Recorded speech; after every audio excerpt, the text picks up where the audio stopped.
అంత అయిపోయినాక ఆ చేతులు కాలినాక ఆయన ఇవాళ ఆకులు పట్టుకున్నట్టు బయలుదేరాడు.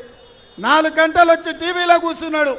నేను అడుగుతున్న చంద్రశేఖరరావును, 4 గంటలు వచ్చి టీవీలో కూర్చోనికి వచ్చింది, కానీ వారం రోజులు అసెంబ్లీ నడిపి కాళేశ్వరం నుంచి ఇందిరమ్మ ఇండ్ల వరకు నిరుద్యోగ యువకుల ఉద్యోగాల కోసము, రైతు రుణమాఫీ కోసము, రైతు బంధు కోసము, మైనార్టీ రిజర్వేషన్ల కోసం అసెంబ్లీలో చర్చ పెట్టినాం.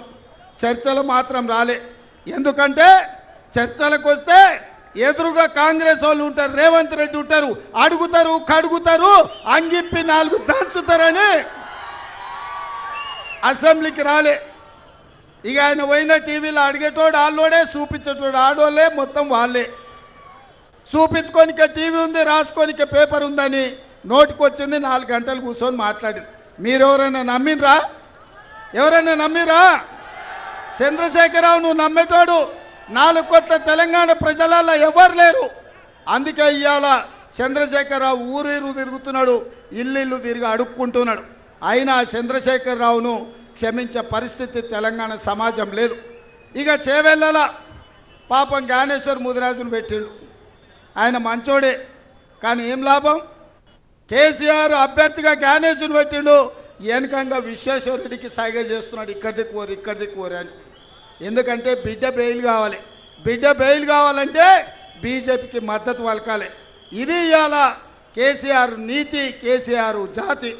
ఇక భారతీయ జనతా పార్టీ గురించి నేను ఎక్కువ చెప్పకపోయినా 4 అంశాలు గుర్తు చేయదలుచుకున్నా. బీజేపీ ఆనాడు నరేంద్ర మోడీ గారు గుజరాత్ ముఖ్యమంత్రిగా బయలుదేరి ప్రధానమంత్రి అభ్యర్థిగా ప్రతి సంవత్సరం 2 కోట్ల ఉద్యోగాలు ఇస్తా అన్నాడు. 10 ఏళ్ళు పూర్తయింది నరేంద్ర మోడీ ప్రధానమంత్రి అయి.